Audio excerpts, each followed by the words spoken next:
ജെയിംസേ, മരണക്കിണർ കാണാൻ കണ്ടമാനം ആള് കൂടിയിട്ടുണ്ട്. നീ ഒന്ന് വേഗം ചെല്ല്. എനിക്ക് വയ്യ, കാലിന് തീരെ സുഖമില്ല. ഭരതനുമില്ല, നീ ഒന്ന് ചെല്ല് ജെയിംസേ. വയ്യായിട്ടല്ലേ പറഞ്ഞത്? അവനവന്റെ കാലിന് വലുതല്ലോ ജോലി. നിനക്ക് ഈയിടെയായി കാലുവേദന ഇത്തിരി കൂടുന്നുണ്ട്. നിനക്ക് തോന്നുന്നുണ്ടായിരിക്കും ഭരതൻ ഇവിടെ ഇല്ലാത്തതുകൊണ്ട് ഞാൻ നിന്റെ കാല് പിടിക്കുമെന്ന്. നീ പോടാവില്ലേ? മരണക്കിണർ നടക്കുമെന്ന് ഞാനൊന്ന് നോക്കട്ടെ. 3-4 വർഷമായി ബൈക്ക് ഓടിച്ചിട്ട് എന്ന് വെച്ച അണ്ണ മരം കയറുന്ന മറക്കുന്നു. ഒരുത്തനില്ലെങ്കിൽ ഇത് കൊണ്ടു നടത്താൻ എനിക്കറിയാം. വേണ്ട, നിങ്ങൾ ഓടിക്കണ്ട. ഇന്നൊരു ദിവസം മരണക്കിണറില്ലെങ്കിലും കുഴപ്പമൊന്നും വരില്ല. എനിക്ക് വയ്യ ഇവന്റെയൊക്കെ പോസും കണ്ടോണ്ടുന്ന ആളുകൾ ആട്ടുനിപ്പ് കേൾക്കാൻ. വേണ്ട, നിങ്ങൾ ഓടിക്കരുത്. ഞാൻ പറയുന്നൊന്ന് കേൾക്ക്. നീ നിന്റെ പണി നോക്ക്. വേണ്ട, അയ്യോ പോകരുത്. ഞാൻ പറയുന്നത് കേൾക്ക്.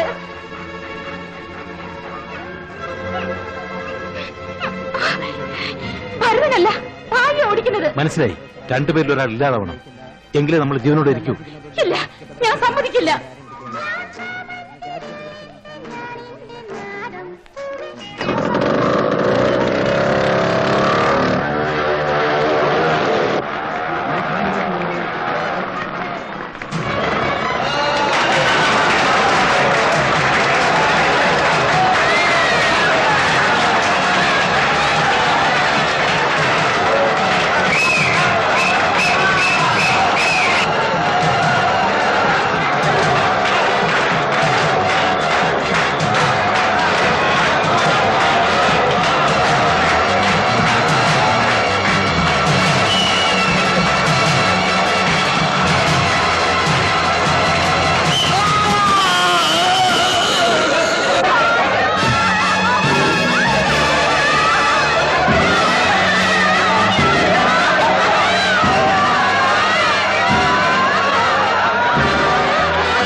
എന്താ ലോപം? ഇനി ഇവിടെ കളിയില്ലെന്നാ പറഞ്ഞത്. അടുത്ത കളി പാലക്കാട്ടാണെന്ന്. റാണി ഇവിടെ? ഭായി മരിച്ച ദിവസം ഹോസ്പിറ്റലൈസ് ചെയ്തതാ. ഇതുവരെ ഭേദമായിട്ടില്ലെന്നാ ജെയിംസ് പറഞ്ഞത്. ഇപ്പോഴും നല്ല പനിയുണ്ടെന്ന്. ഏത് ഹോസ്പിറ്റലാ? അതിനോട് പറഞ്ഞില്ല സർ. അതൊന്ന് അന്വേഷിച്ചറിയണം, എന്നിട്ട് എന്നോട് പറയണം. ഞാനും അതാ പറഞ്ഞു വരുന്നത്. കത്ത് കിട്ടിയത് ഭാഗ്യമായി. നിർത്തടാ. ഭർത്താവ് മരിച്ച് 2-ാം പക്കം തന്നെ നീ കാമുകന്മാരുടെ എണ്ണം കൂട്ടിയല്ലേടി? ഈ ലോകത്ത് വേറെ ആര് വിശ്വസിച്ചില്ലെങ്കിലും ശരി, ഞാൻ പറയുമ്പടാ നീയാണ് ഭായിയെ കൊന്നൊന്ന്. ഇറങ്ങി പോടാ പുറത്ത്. മിണ്ടല്ലടാ. നിയമം നിന്നെ ഒന്നും ചെയ്യില്ലായിരിക്കും, പക്ഷേ ഞാൻ നിന്നെ വെറുതെ വിടില്ല.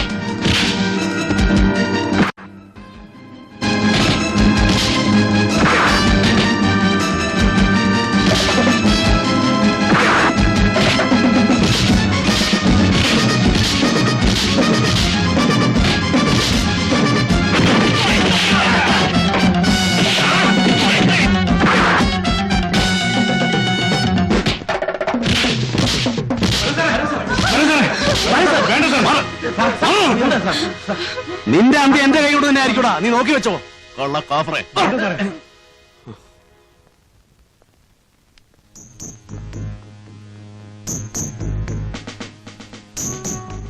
ഇവന്റെ അഹങ്കാരം കുറച്ച് കൂടുന്നുണ്ട്.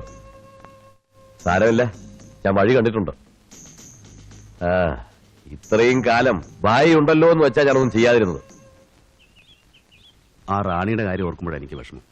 പാവം. ജെയിംസ് തന്നെയാണോ ഭായിയെ കൊന്നത്? ഏതായാലും അതൊരു അപകട മരണമല്ല, അതെനിക്ക് ഉറപ്പാ. ആ, ഇനിയിപ്പോ പഴയ സാധനങ്ങളൊക്കെ എടുത്ത് പൊടി തട്ടി വെക്കാം അല്ലേ അച്ഛനെ? ഇനി മുച്ചീട്ടും നാടകത്തൊന്നും വേണ്ടടാ, മടുത്തു. മനസ്സിലായി. ഗൗരിക്കാണെങ്കിൽ ഇതൊന്നും പണ്ടേ ഇഷ്ടമല്ല. അപ്പൊ പിന്നെ പോടാ, എനിക്ക് ശരിക്കും മടുത്തിട്ടാ. ആ, ഇനിയിപ്പോ പലതും മടുക്കും. മാങ്ങാ സീസൺ ആണെങ്കിൽ അതും കഴിഞ്ഞു. ഇനി എന്ത് ചെയ്യും? എന്തെങ്കിലും ചെയ്യണം. 2 ദിവസം കഴിയട്ടെ പറയാം. കുറച്ച് കാശ് വേഗം ഉണ്ടാക്കണം. ഓ കല്യാണം. ഇനി പലതും തോന്നും. അങ്ങനെ 4 നാളായി എന്റെ ഉള്ളിൽ തീയാണ്. കഥ 4 പേരറിഞ്ഞു പോയാൽ പാടാണ്. പടിചെടി 4 നാളായി എന്റെ ഉള്ളിൽ തീയാണ്. കഥ 4 പേരറിഞ്ഞു പോയാൽ.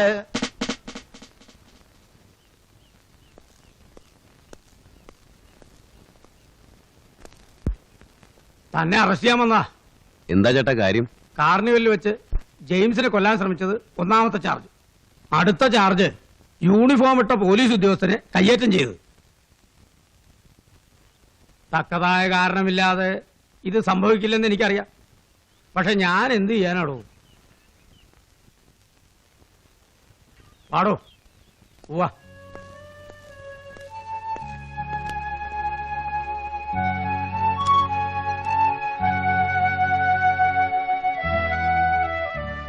ഞാൻ പോയിട്ട് വരാം.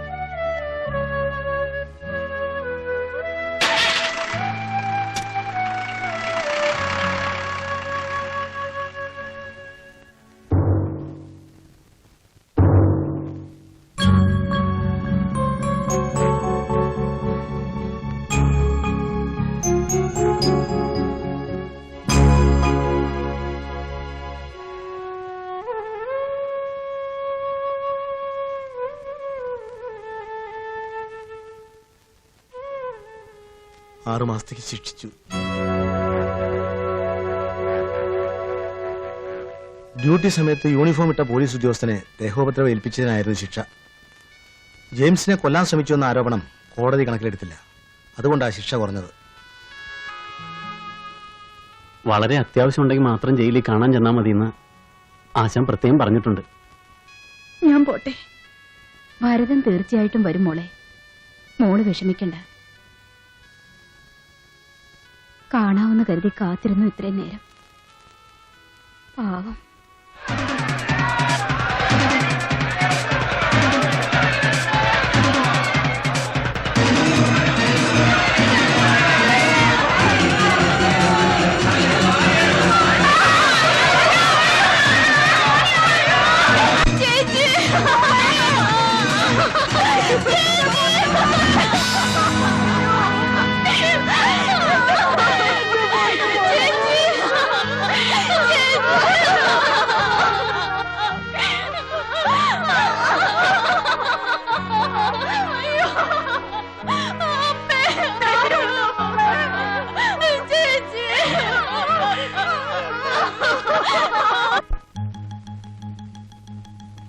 കോടതിയിൽ നിന്ന് ഞങ്ങൾ വീട്ടിൽ ചെല്ലുമ്പോൾ വിധി അറിയാൻ വേണ്ടി അവിടെ കാത്തുവെപ്പുണ്ടായിരുന്നു. വിധി അറിഞ്ഞ് വല്ലാതെ വിഷമിച്ചാ ഗൗരി പോയത്. രാത്രിയായപ്പോൾ കുഞ്ഞലക്ഷ്മി അമ്മ ഗൗരി എത്തിയില്ലെന്ന് പറഞ്ഞ് വീട്ടിൽ ആളെ അയച്ചിരുന്നു. അറിയാവുന്നിടത്തൊക്കെ അന്വേഷിച്ചു നോക്കി. പിന്നെ നേരം വെളുത്തപ്പോൾ കേട്ടത് പറമ്പിന്റെ മൂലയ്ക്കുള്ള മാവിൽ തൂങ്ങി മരിച്ച നിലയിൽ കണ്ട ഗൗരിയുടെ ശവത്തെക്കുറിച്ചാ. രാത്രി എന്താ സംഭവിച്ചതെന്ന് ആർക്കും അറിയില്ല. ആത്മഹത്യയാണെന്ന് പോലീസുകാരും അല്ലെന്ന് കുഞ്ഞലക്ഷ്മി അമ്മയും വീട്ടുകാരും ഒരുപോലെ തറപ്പിച്ച് പറയുന്നു. നമ്മളന്ന് സ്റ്റേഷനിൽ വെച്ച് കണ്ടില്ലേ ആ ഡോക്ടർ മോഹൻ? അയാളാ പോസ്റ്റ്മോർട്ടം ചെയ്തത്. ആത്മഹത്യ തന്നെയാണെന്ന് അയാൾ തറപ്പിച്ചാ പറഞ്ഞത്. പോവാ.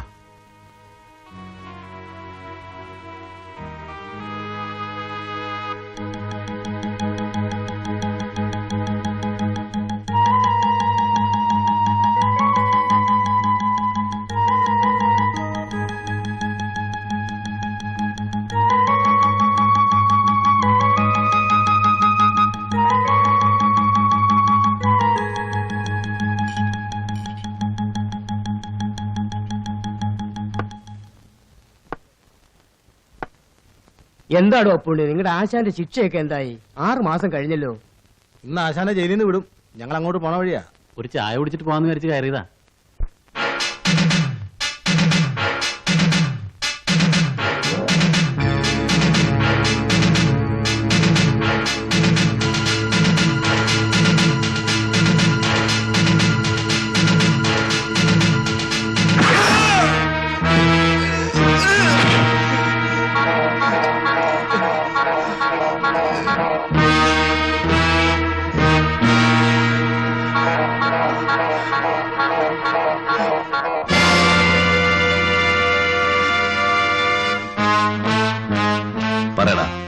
ഗൗരി എങ്ങനെയാ മരിച്ചത്?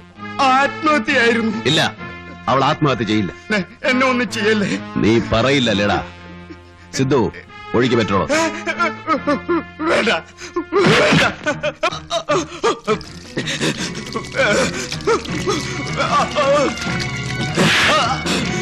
പറയടാ, സത്യം പറഞ്ഞില്ലെങ്കിൽ നീ വെന്ത് ചാമ്പലാവും. അയ്യോ, എന്നെ ഒന്നും ചെയ്യല്ലേ, എന്നെ ഒന്നും ചെയ്യല്ലേ, എന്നെ ഒന്നും ചെയ്യല്ലേ. ഞാൻ പറയാം, ഞാൻ സത്യം പറയാം. പറ. അന്ന് ഗൗരി മരിച്ചതിന്റെ തലേ ദിവസം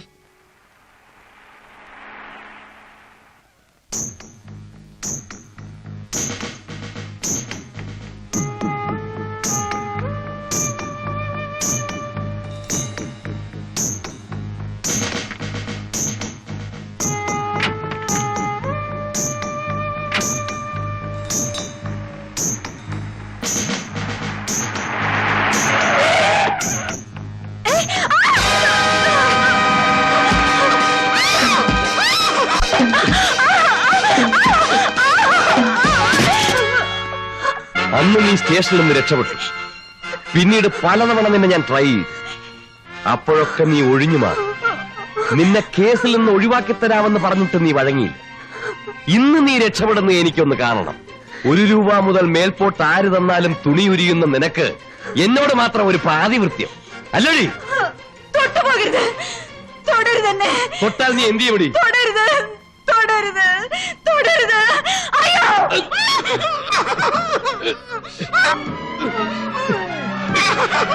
ഇനി മിണ്ടരുത്, മിണ്ടരുതെന്നാ പറഞ്ഞത്.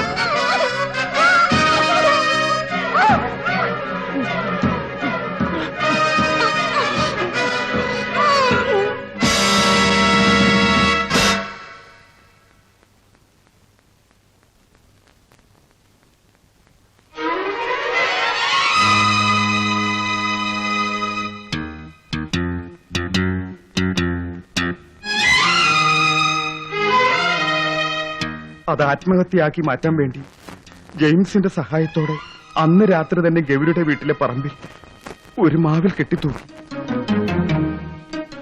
ഡെഡ് ബോഡി പോസ്റ്റ്മോർട്ടം ചെയ്ത ഞാൻ അത് ആത്മഹത്യ തന്നെയാണെന്ന് റിപ്പോർട്ട് ചെയ്തു. ഇപ്പോഴാ SI എവിടെയുണ്ട്? ജെയിംസുമായി ചേർന്ന് കാർണിവൽ നടത്തുകയാണ്. കാർണിവൽ? അതെ, സിറിയക്കിനെ ഡിപ്പാർട്ട്മെന്റിൽ നിന്നും ഡിസ്മിസ് ചെയ്തു. അവരിപ്പോ എവിടെയുണ്ട്?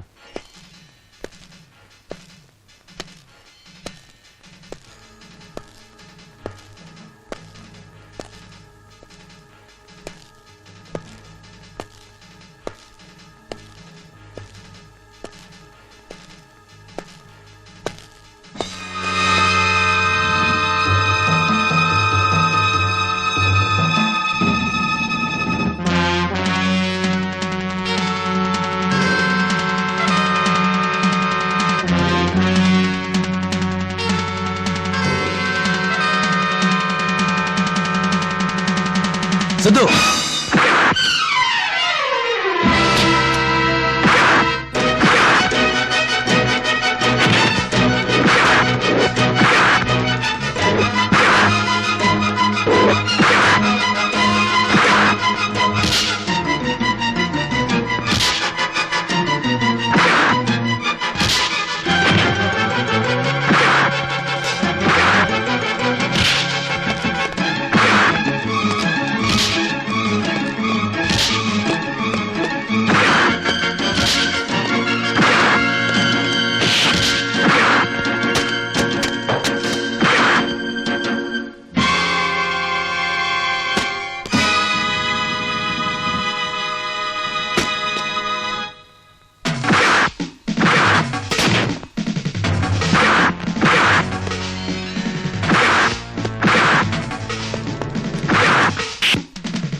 എണീക്കടാ,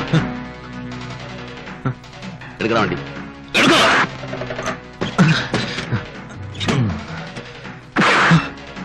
ഓടിക്കടാ, ഓടിക്ക.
എന്റെ വയറ്റിൽ വളരുന്ന കുഞ്ഞിനെ അനാഥയാക്കരുത് ഭരതേട്ട.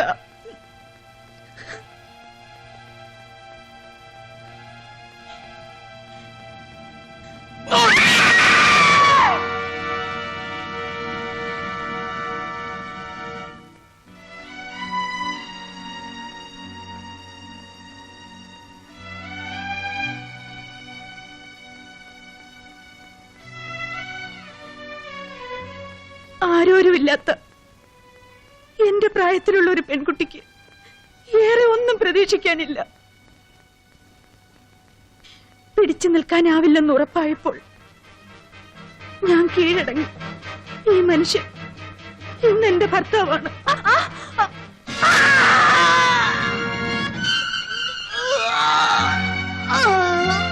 റാണി റാണി ഭരതേട്ടാ,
Ah.